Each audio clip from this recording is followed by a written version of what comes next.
안녕하세요. 에베소서 성경 공부 세 번째 시간입니다.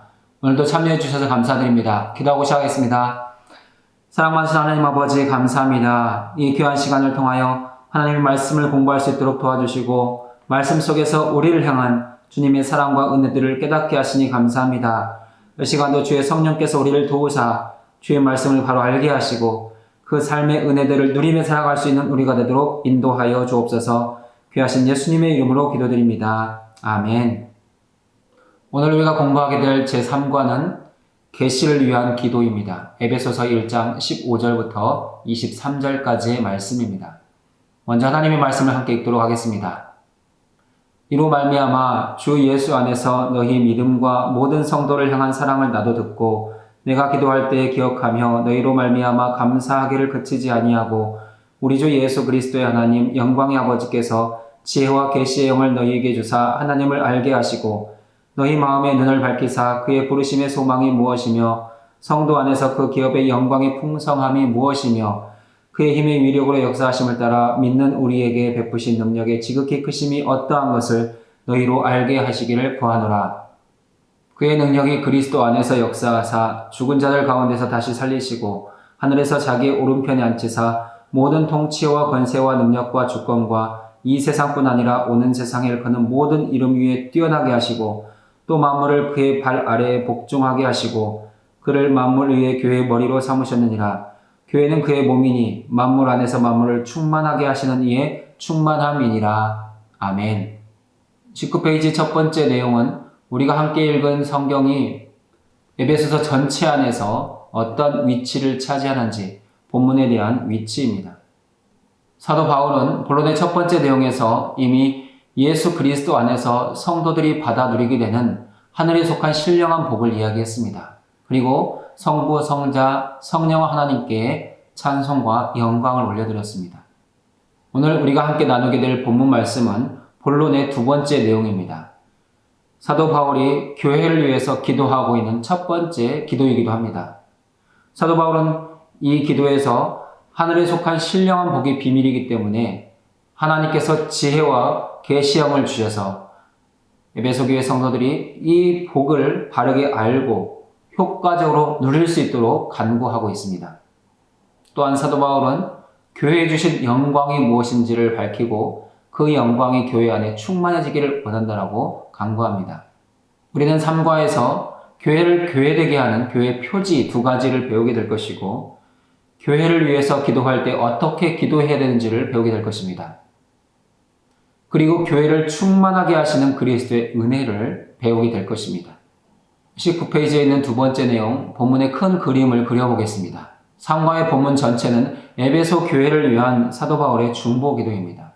사도 바울은 에베소 교회 성도들의 믿음과 사랑으로 인해서 하나님께 감사하면서 내가 기도할 때마다 여러분을 기억하고 기도하고 있습니다. 라고 말합니다.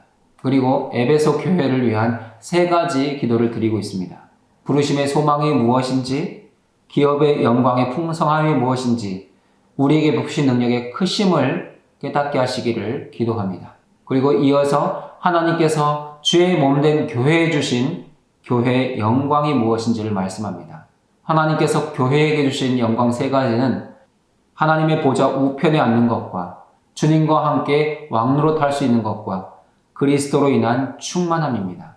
우리는 3과를 통해서 이런 하나님의 은혜와 우리를 향하신 그리스도의 사랑을 듣게 될 것입니다. 그러면 20페이지 묵상과 토론을 나누어 보겠습니다. 더 깊은 묵상과 토론을 위해서 중요한 단어와 개념들을 먼저 정리합니다. 우리가 본문에서 반드시 기억하고 있어야 되는 중요한 개념은 교회의 표지, 그리스도인의 표지입니다. 교회를 교회되게 하는 것, 우리 성도들을 성도되게 하는 것은 무엇인지에 대한 말씀입니다. 교회를 교회되게 하는 것, 성도를 성도되게 하는 교회의 표지 두 가지는 주 예수 안에서의 믿음과 성도를 향한 사랑입니다. 교회 안에 믿음과 사랑이 있을 때 진정한 교회가 될 수 있습니다. 그러면 주 예수 안에 있는 믿음은 무엇일까요? 믿음은 하나님이 주시는 사랑을 받아들이는 행위입니다. 믿음에 대한 헬라어 원어는 피스티스입니다. 믿을만하다, 신실하다는 의미에서 믿음입니다. 이 믿음을 라틴어에서는 크레도스로 표현했습니다. 크레도스는 심장을 뜻하는 카르디아와 받다, 주다를 의미하는 또레라는 단어가 합성되어서 만들어진 단어입니다. 크레도스는 심장을 받는 것입니다. 그리고 또한 심장을 주는 것입니다. 하나님께서 예수 그리스도의 심장을 우리에게 주셨습니다. 우리는 그 주님의 심장을 받아서 새 생명을 얻게 되었습니다. 그것이 믿음이라는 것입니다. 믿음의 주체는 언제나 하나님이십니다.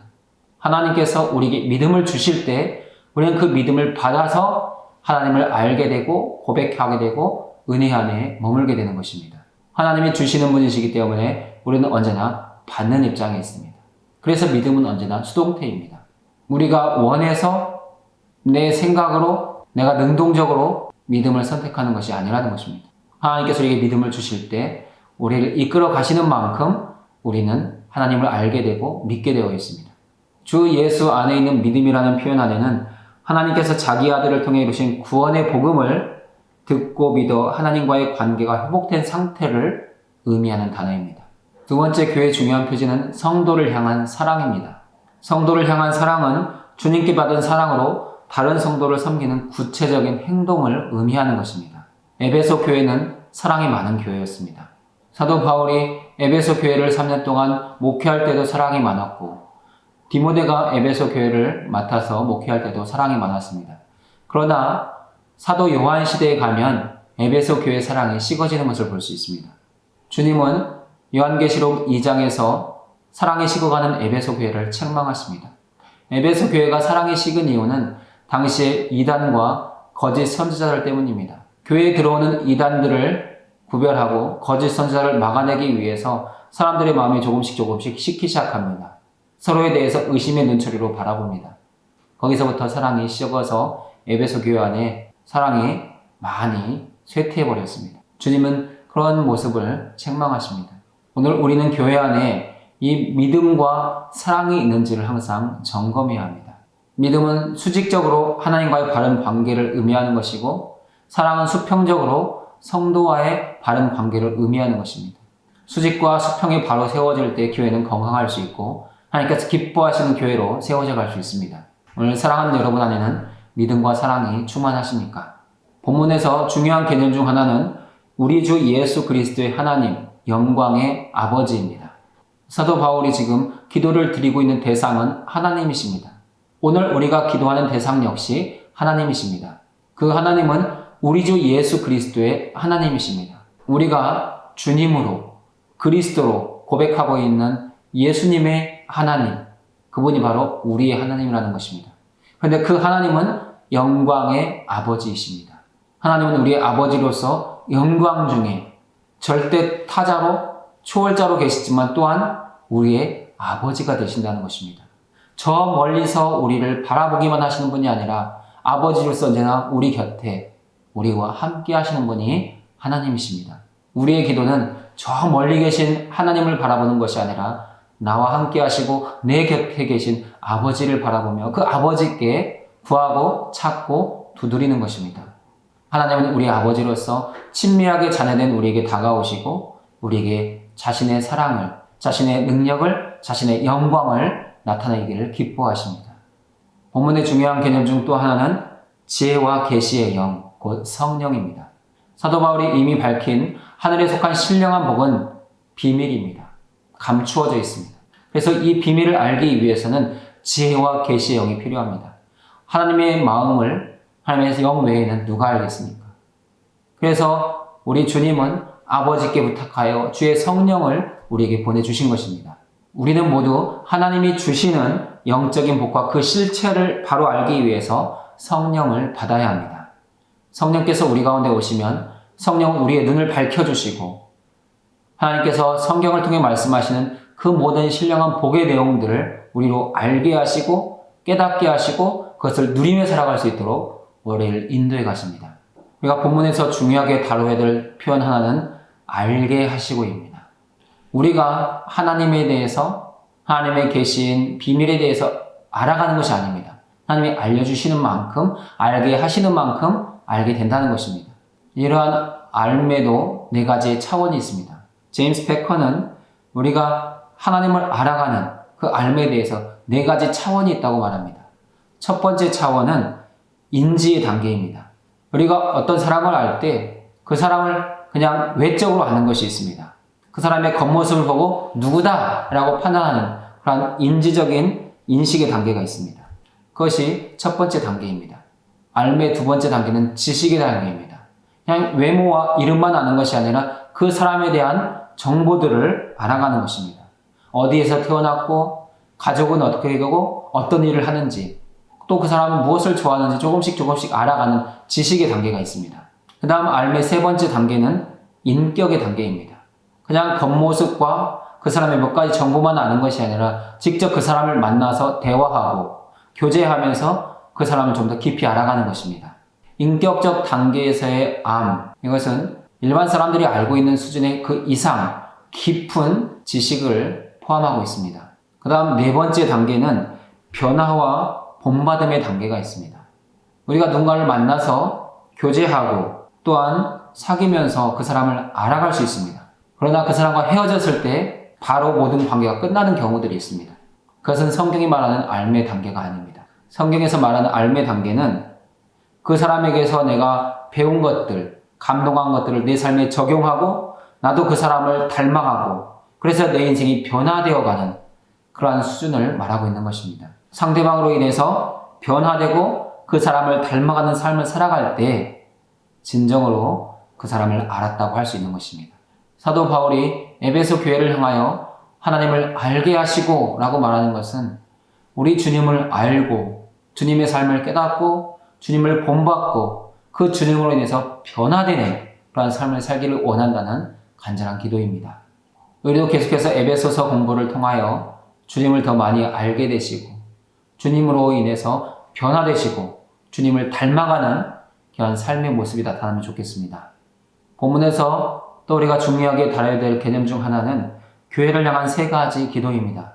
사도 바울은 교회를 향하여 세 가지를 기도하고 있습니다. 첫 번째 기도는 그의 부르심의 소망이 무엇인지를 알아야 한다는 것입니다. 하나님은 창세 전에 우리를 택하셨고 예정하셔서 부르셨습니다. 그 부르심으로 인하여 예수 그리스도를 본의 주님으로 고백하게 되었고 하나님의 자녀가 되는 권세를 누리고 있습니다. 이 부르심에도 차원이 있습니다. 첫 번째 차원은 개인적인 차원입니다. 우리는 하나님의 부르심 안에서 개인적으로 구원을 얻습니다. 속량, 곧 죄사함을 받습니다. 그리고 하나님의 기업을 유업으로 받습니다. 거룩해지고 흠없는 완전한 존재가 되어갑니다. 이것이 개인적인 차원의 부르심입니다. 부르심의 두 번째 차원은 공동체적인 차원이 있습니다. 그리스도께서 교회를 자기 앞에 영광스러운 신부로 세우는 것입니다. 주의 몸된 교회는 그리스도의 신부입니다. 우리 모두는 그리스도의 몸으로서 신랑 되신 주님의 신부가 되어가는 과정에 있습니다. 하나님은 주의 몸된 교회를 그리스도의 신부로 삼으셨기 때문에 교회를 거룩하게 하실 것이고 교회를 충만하게 하실 것이고 교회를 영광스럽게 하실 것입니다. 부르심의 세 번째 차원은 의주적인 차원이 있습니다. 예수 그리스도의 십자가의 죽으심과 부활 안에서 이미 의주적인 차원의 그리스도의 통치는 시작되었습니다. 그러나 그 완성은 주님이 다시 오시는 그날에 이루어질 것입니다. 주님이 이 땅 가운데 재림하시는 그날 그리스도는 만물의 통치자로서 나타나실 것입니다. 모든 만물의 피조물의 완전한 평화와 아름다움이 회복될 것입니다.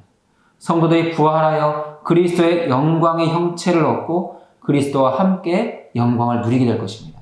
그것이 우주적인 차원에서의 부르심입니다. 우리는 개인적으로, 교회적으로, 우주적으로 이 부르심을 바르게 알아야 된다는 것입니다. 그 부르심을 알 때 오늘 내 삶의 자리에서 내가 무엇을 해야 되는지를 깨닫게 되고 그것을 실행할 수 있습니다. 교회를 향한 두 번째 기도는 성도 안에서 그 기업의 영광의 풍성함이 무엇인지를 알게 해주시고입니다. 이 구절의 원어 성경은 성도 안에 있는 그의 기업의 영광의 풍성함입니다.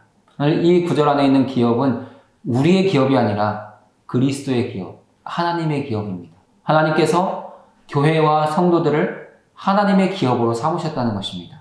이 땅의 교회와 성도들은 하나님께서 소유하신 하나님의 기업입니다. 구약시대의 하나님의 기업은 이스라엘 백성이었습니다.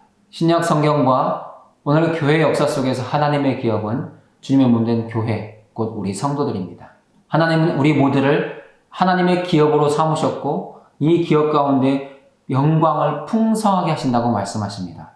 하나님께서 우리 가운데 영광을 부어주심으로 오늘의 교회는 영광스럽게 되었습니다. 우리는 성도로서 자신이 지극히 영광스러운 하나님의 기업이라는 것과 하나님께서 자신을 영광스러운 존재로 대하신다는 것을 깨달아야 합니다. 이것을 깨닫기 위해서 필요한 것이 지혜와 계시의 영 성령입니다. 우리 가운데 성령이 부어질 때 우리 존재가 무가치한 것이 아니라 하나님께서 영광스럽게 여기시는 여호와의 기업이 되었다는 것을 알게 되는 것입니다. 교회를 향한 세 번째 기도는 그의 힘의 위력으로 역사하심을 따라 믿는 우리에게 베푸신 능력의 지극히 크심이 어떠한 것을 알게 하시고입니다. 사도 바울은 우리가 알아야 되는 하나님의 크신 능력을 강조하기 위해서 네 가지 표현을 사용하고 있습니다. 첫 번째 표현 힘은 힘을 행사하신 하나님의 능력입니다. 두 번째 표현 위력은 장애물을 극복하는 하나님의 힘입니다. 세 번째 표현 역사하심은 그 하나님이 가시는 내재된 힘, 모든 능력들을 상징하는 것입니다. 네 번째 표현 능력은 무엇인가를 이루어낼 수 있는 하나님의 무한하신 힘, 능력을 말합니다.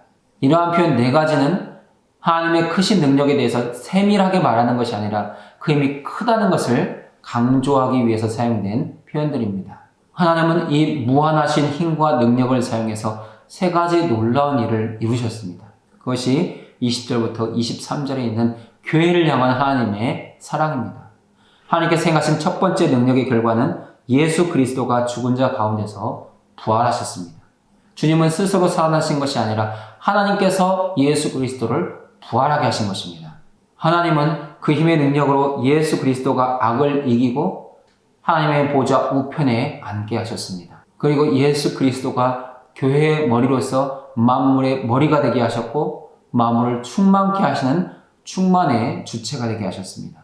본문에서 마지막으로 살펴보게 될 몇 가지 단어는 다시 살리시고입니다. 부활에 대한 언급입니다. 우리가 부활을 생각할 때 막연하게 다시 사는 것 정도로 생각하는 경우가 있습니다. 그것은 부활을 제대로 알지 못하는 것입니다. 그리스도의 부활, 또한 우리의 부활은 완전히 새로운 생명으로의 회복입니다. 그리스도는 부활하셔서 죽지 않고 영광스러우며 모든 것으로부터 자유로운 분이 되셨습니다. 이것이 부활 안에 있는 하나님의 능력입니다. 하나님은 죽은 예수님을 이 생으로 회복하신 것이 아니라 이 세상을 초월하게 하셨습니다. 썩지 않는 존재, 부패하지 않는 존재, 그런 모든 과정들을 다 넘어서는 그러한 부활의 존재로 예수 그리스도를 부활시키신 것입니다. 우리도 예수 그리스도 안에서 주님이 경험하셨던 그 부활을 경험하게 될 것입니다. 그 부활의 증거는 빈 무덤과 부활체가 증거였습니다. 예수님이 부활하심으로 주님을 누였던 그 무덤은 비었습니다. 부활하신 주님은 문이 닫혀있을 때 그 문을 통과해서 들어오시기도 하고 음식을 드시기도 하고 하늘로 승천하시기도 하신 그러한 몸이었습니다. 우리도 부활하게 될 때 주님이 경험했던 그 부활체를 경험하게 될 것입니다. 그날을 소망하시기 바랍니다. 마지막으로 우리가 본문에서 중요하게 다뤄야 될 단어는 자기의 오른편입니다. 하나님은 부활하신 예수 그리스도를 자기의 오른편 보좌에 앉게 하셨습니다. 하나님의 보좌 우편은 그리스도의 자리입니다. 그리스도가 하나님의 보좌 우편에 앉으셨다는 것은 우리도 그 아버지의 보좌 우편에 앉게 된다는 것입니다. 왜 그렇습니까? 그리스도는 교회의 머리로서 그곳에 앉아 계시기 때문에 그리스도의 몸된 교회와 성도도 주님과 함께 그 자리에 앉게 된다는 것입니다. 하나님의 보좌 우편은 곧 우리의 자리이기도 하다는 것입니다. 이런 사실들을 우리가 기억하게 된다면 그리스도 예수 안에서 받게 된 그 은혜, 영광이 얼마나 큰 것인지를 알게 되고 날마다 주님을 바라보고 주님을 향하여 나갈 수 있는 믿음을 갖게 될 것입니다. 본문에서 우리가 또 다루어야 될 단어들은 모든 통치와 권세와 능력과 주권입니다. 이 통치, 권세, 능력, 주권은 이 세상의 존재들이 아니라 하늘에 있는 영적인 존재들을 가리키는 단어입니다. 다음 구절은 만물 위의 교회의 머리입니다. 그리스도는 부활과 승천을 통해서 하나님께 만물을 다스리는 권세를 부여받았습니다. 이제 그리스도는 만물 위에 계신 교회의 머리가 되십니다. 또 우리가 중요하게 다뤄야 될 단어는 교회는 그의 몸이니입니다. 주님이 교회의 머리가 되실 때 교회는 그의 몸이 된다는 것입니다. 교회가 그리스도의 몸이 된다는 것은 그리스도와 분리될 수 없는 생명의 관계가 되었다는 것입니다. 머리와 몸은 떨어질 수 없습니다. 머리와 몸이 떨어진다면 서로 죽게 됩니다. 우리 주님과 교회가 머리와 몸으로서 하나가 되었기 때문에 주님의 그 생명으로 충만한 그런 삶을 살 수 있게 되는 것입니다.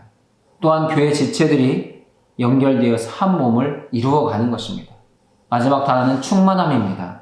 하나님께서 자신의 능력과 영광과 임재로 온 세상을 채워가신다는 하나님의 능동적인 구원 사역이 충만함에 담겨 있습니다.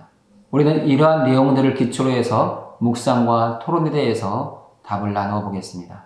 첫 번째 질문입니다.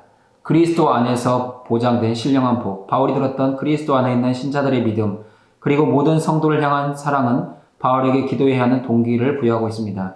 만약 하나님이 그리스도 안에서 하늘에 속한 모든 신령한 복을 제공해 주셨고 에베소의 많은 신자가 그리스도를 믿었다면 이 두 가지 사실에 대해 아는 것이 어째서 바울의 기도의 동기로 작용할 수 있습니까? 하나님 에베소 교회와 성도들을 창세 전부터 이미 부르셨고 그들에게 이러한 신령한 복을 제공하고 계십니다.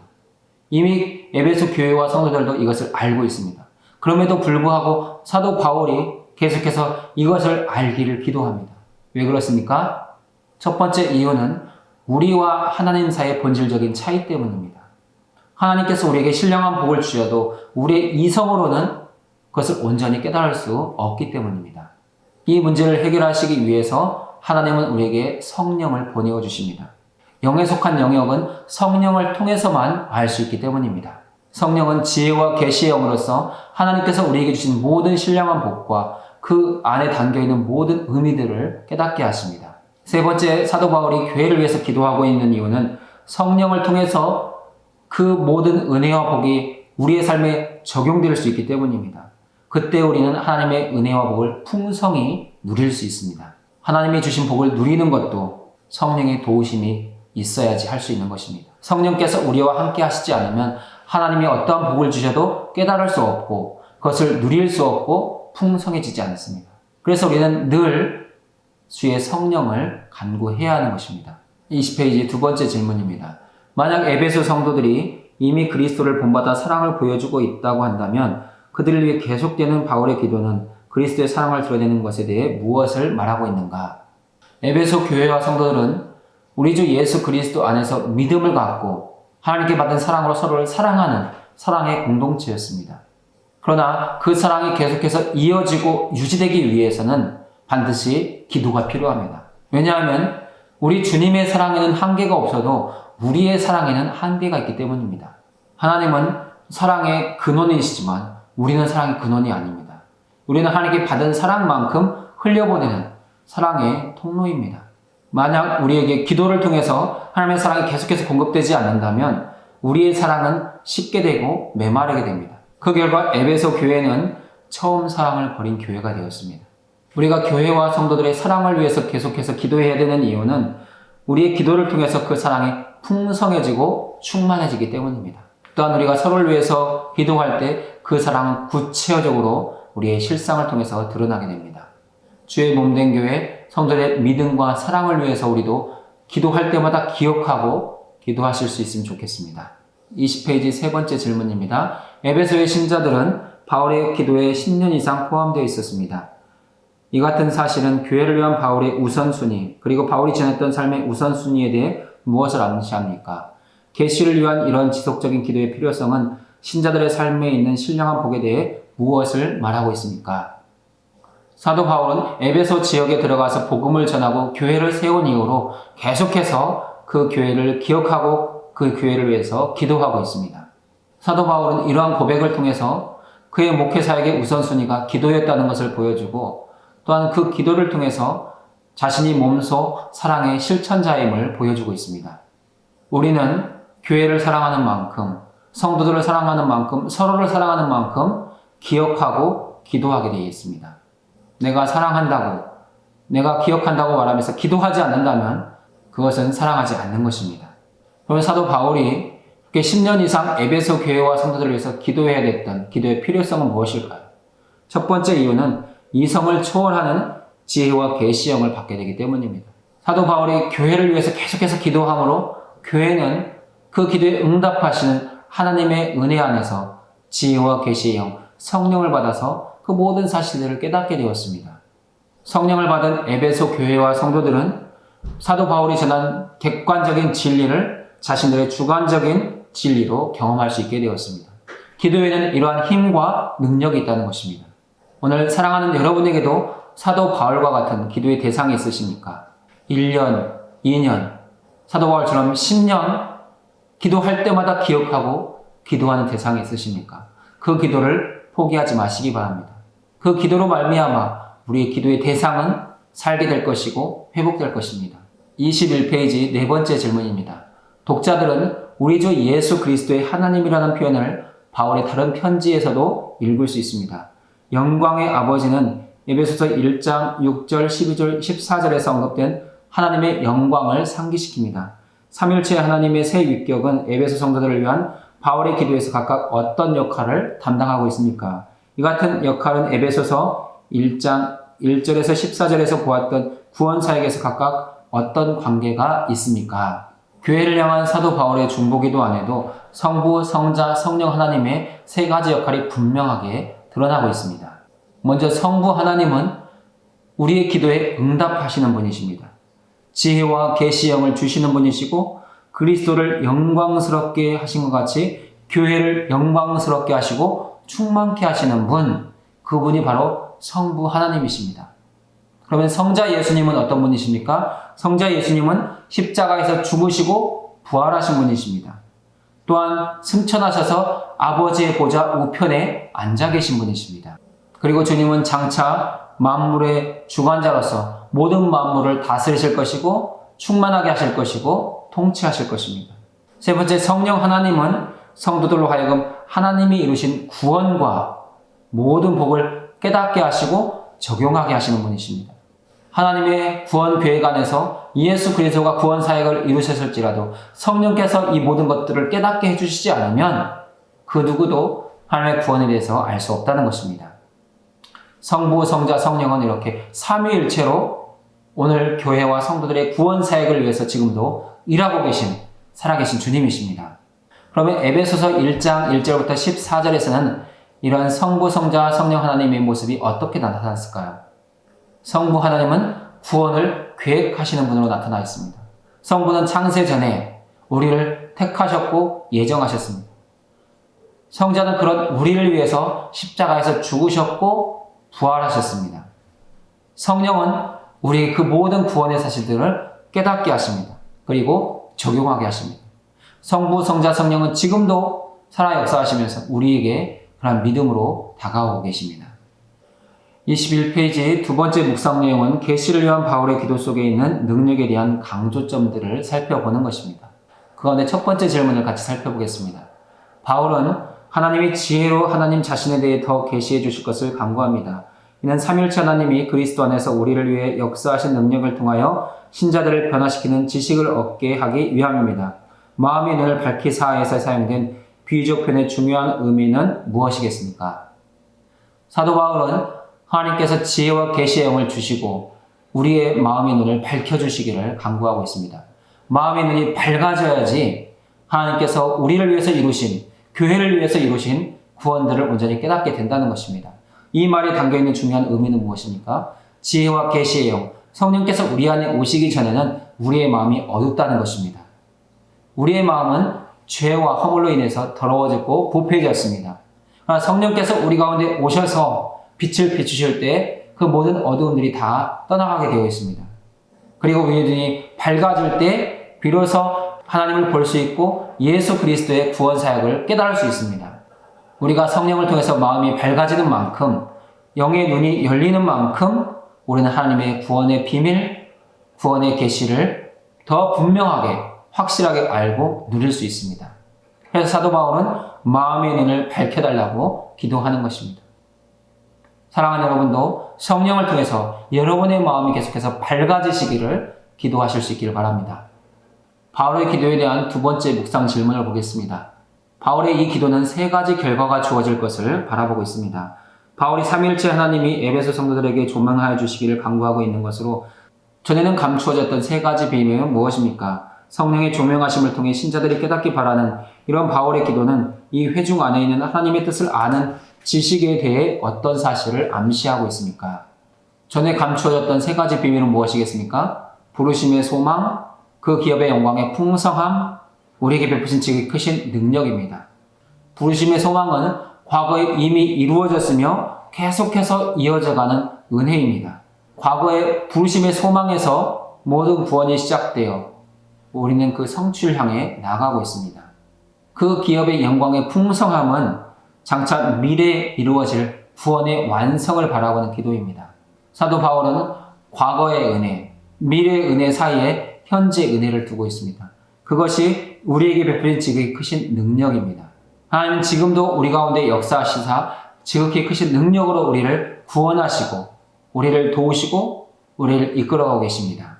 우리에게 베푸신 지극히 크신 능력은 현재 우리가 누리는 구원의 은혜라고 말할 수 있습니다. 그럼 바울의 이런 기도가 하나님의 뜻을 아는 지식에 어떤 사실을 암시하는 것일까요?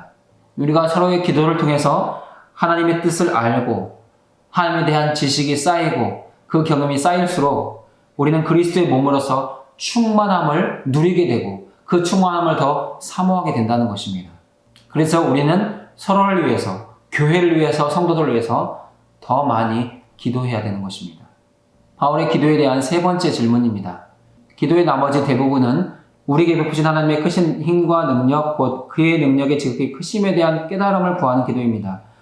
바울이 기도를 통해 교회가 마음의 눈으로 밝히 보기를 원하고 있는 그 힘은 어떤 것입니까? 사도 바울이 기도를 통해서 에베소 교회 성도들이 깨닫기 원하는 하나님의 힘은 에베소 교회뿐만 아니라 모든 사람들의 구원을 위해서 예수 그리스도를 죽은 자 가운데서 살리시고 승천하게 하시고 하나님 보좌 우편에 앉게 하신 그 힘의 능력입니다.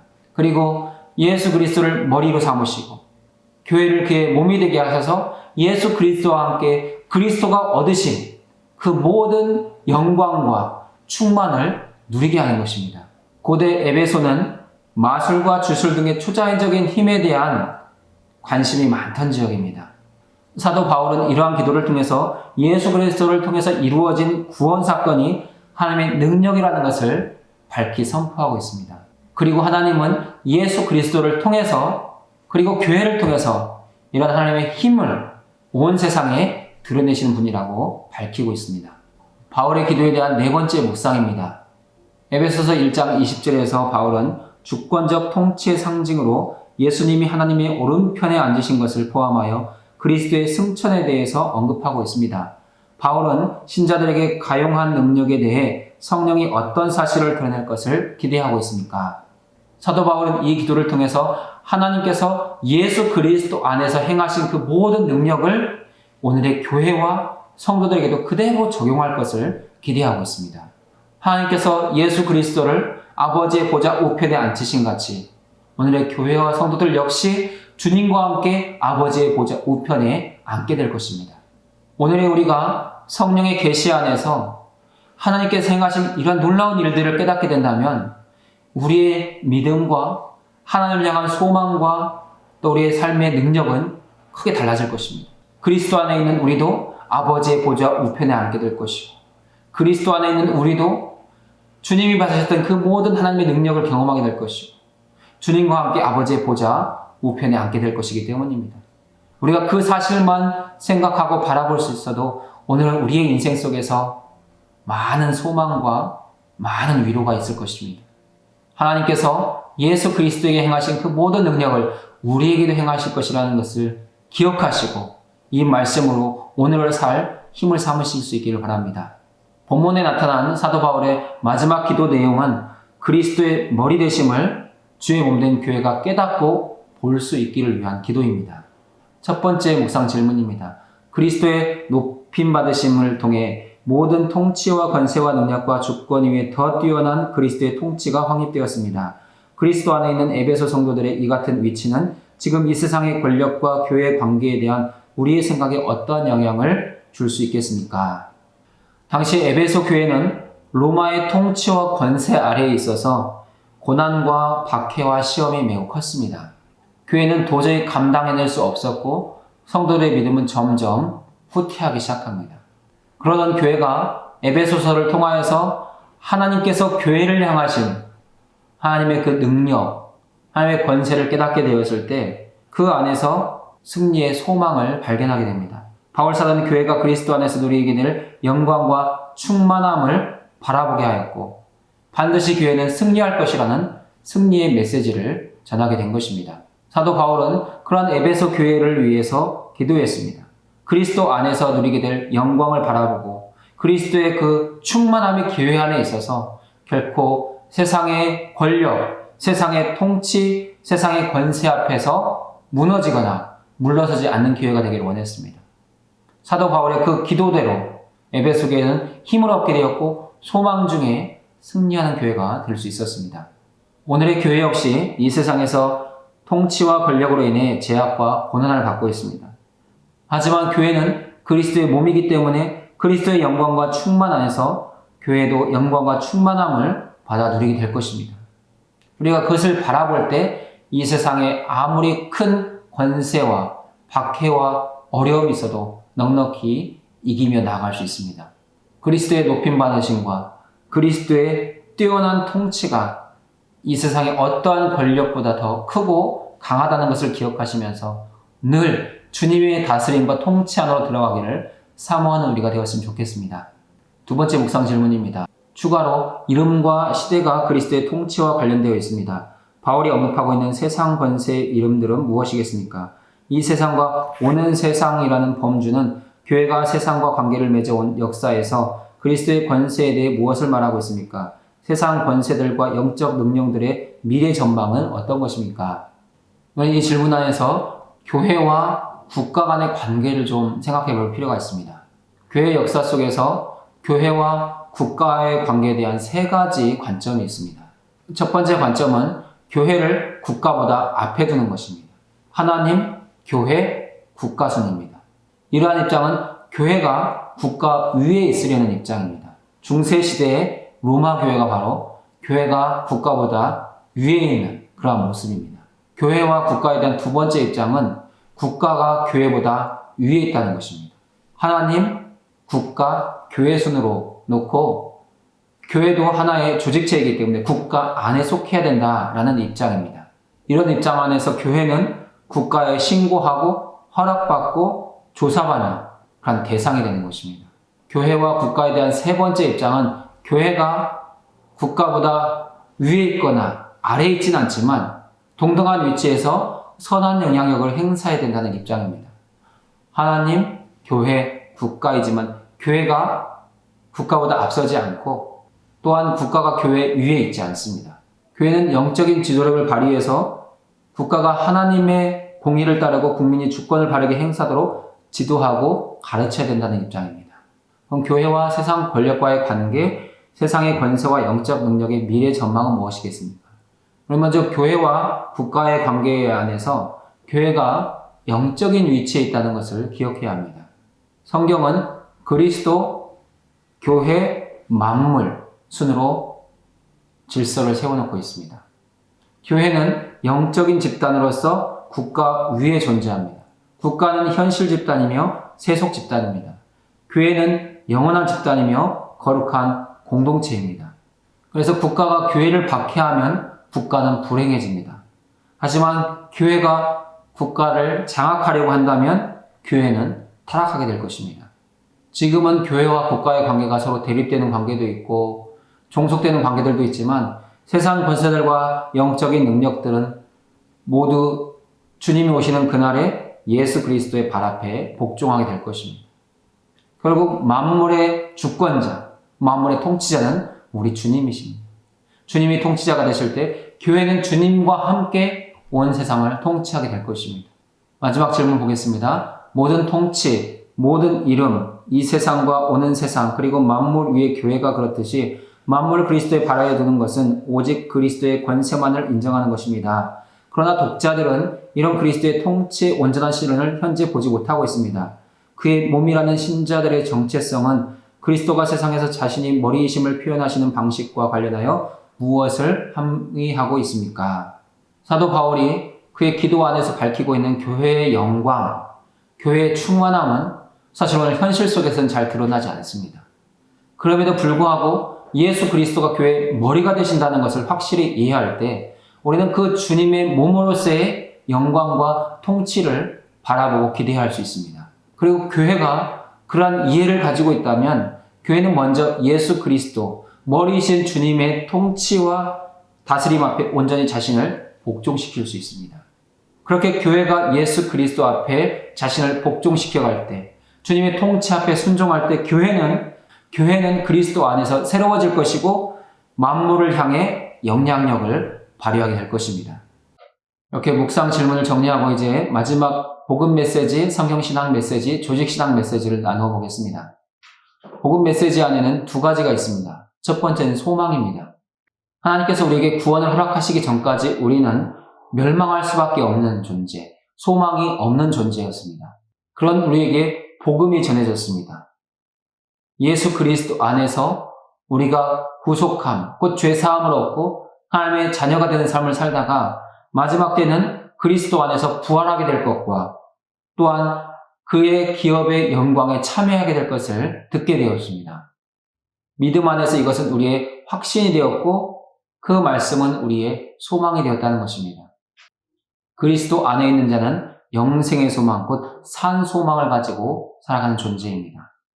두 번째 복음은 부활입니다.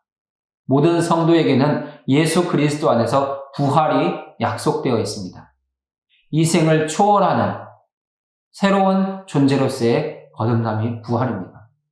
우리가 예수 그리스도 안에서 경험하게 될 부활은 죽지 않고 영광스러우며 자유로워지는 상태입니다. 이 세상을 초월한 썩음이나 부패의 과정이 없는 신령한 부활처의 거듭남입니다. 부활한 우리에게는 둘째 사망이 없을 것이며 주님과 함께 영원한 생명을 살게 될 것입니다. 성경 전체와 연결된 성경신앙 메시지도 두 가지입니다. 성화되게 하는 기도가 첫 번째 내용입니다. 성경을 통해서 보면 구원의 역사는 곧 기도의 역사였습니다. 모든 믿음의 사람들은 기도하는 사람들이었고 그 기도를 통해서 하나님은 구원 역사를 이루셨다는 것입니다. 하나님께서 우리 가운데 주신 기도는 주님의 영광을 더 온전히 깨닫고 성숙한 교회로 나가는 은혜의 방편입니다. 또한 기도는 하나님의 뜻을 이루기 위한 필수 수단이기도 합니다. 늘 기도하기를 쉬지 말고 멈추지 마시기 바랍니다. 두 번째 성경신앙 메시지는 승리의 주 하나님입니다. 예수 그리스도가 하나님 우편에 높임받으신 사건은 현재 도래한 시대와 장차올 시대에 그분이 만물의 권세보다 뛰어나심을 가리키는 것입니다. 그리스도는 모든 만물의 권세보다 뛰어난 권세를 가지신 분으로 모든 전쟁에서 승리하시는 영광의 왕이 될 것입니다. 또한 불순종하는 자들을 멸하실 것입니다. 그리스도의 승리로 말미암아 하나님의 백성과 원수들 사이의 모든 싸움은 끝날 것입니다. 우리 모두는 머리신 그리스도가 승리하심으로 또한 통치하심으로 모든 싸움에서 최후 승리를 얻게 될 것입니다. 마지막 조직신앙 메시지에도 두 가지가 있습니다. 첫 번째 메시지는 머리 되심입니다. 머리와 몸으로 표현된 그리스도와 교회의 관계는 구약에서 말하고 있는 여호와 하나님과 이스라엘 백성들의 관계를 반영한다고 할 수 있습니다. 머리는 항상 권위를 가지며 몸은 방향과 행동을 결정합니다. 머리는 몸을 이끌어가며 몸은 머리에 반항하지 않습니다. 머리는 몸을 이끌어가며 몸은 머리와 경쟁하지 않습니다. 예수 그리스도는 교회의 머리이시며 우리의 주님이시고 우리의 왕이십니다. 늘 주님의 다스림과 통치에 순종하고 주님을 따라갈 수 있는 우리가 되기를 바랍니다. 두 번째 조직신앙 메시지는 교회의 권세입니다. 기독교 역사 속에서 교회와 세상의 권세는 서로 양립하는, 때로는 대립하는 그런 관계에 있었습니다. 그럼에도 불구하고 성경은 예수 그리스도가 만물의 통치자로서, 모든 통치자로서 임하실 것을 선포하고 있습니다. 뿐만 아니라 그리스도는 교회를 부르셔서 이 세상에서 그리스도의 통치를 반영하는 역할로 삼으십니다. 교회는 변화된 삶을 통해서 세상에 복음을 증거하고 복음의 능력을 나타내서 세상을 이끌어가고 변화시키는 변혁의 공동체가 되어야 된다는 것입니다. 우리 주님은 교회가 지옥의 문을 부수는 권세를 받은 공동체라고 말씀합니다. 우리 모두는 교회입니다. 내가 교회가 되었다는 자부심과 긍지를 가지시고 세상 앞에 나가서 당당하게 하나님의 사랑 가운데 믿음 안에서 승리하는 우리가 되었으면 좋겠습니다. 우리가 함께 나눈 내용을 통해서 25페이지 복음 메시지, 성경신앙 메시지, 조직신앙 메시지, 그리고 본문에서 받았던 은혜들을 정리해 보시기 바랍니다. 다음 시간은 제4과 에베소서 2장 1절부터 10절의 말씀을 공부하도록 하겠습니다. 반드시 성경 읽어보시고 또한 성경 공부 교재 내용대로 질문과 답을 한번 정리해 보시기 바랍니다. 오늘도 수고하셨습니다. 기도하고 마치겠습니다. 사랑 많으신 하나님 아버지 감사합니다. 오늘 우리가 교회를 향하여 어떤 기도를 해야 되는지 깨닫게 하시고 교회에 주신 하나님의 권세와 능력이 무엇인지를 알게 하시니 감사합니다. 하나님, 우리가 우리의 부르심의 소망을 알고 그 기업의 영광의 풍성함을 누리며 또한 하나님의 그 능력의 지극히 크심을 깨달아 날마다 승리하는 교회와 성도로 살아갈 수 있도록 인도하여 주옵소서. 또한 교회에 주신 그 영광과 권세를 깨닫게 하셔서 세상 앞에 주눅들지 않게 하시고 담대히 맞서 승리하게 하여 주옵소서. 예수 그리스도의 이름으로 기도드리옵나이다. 아멘. 수고하셨습니다.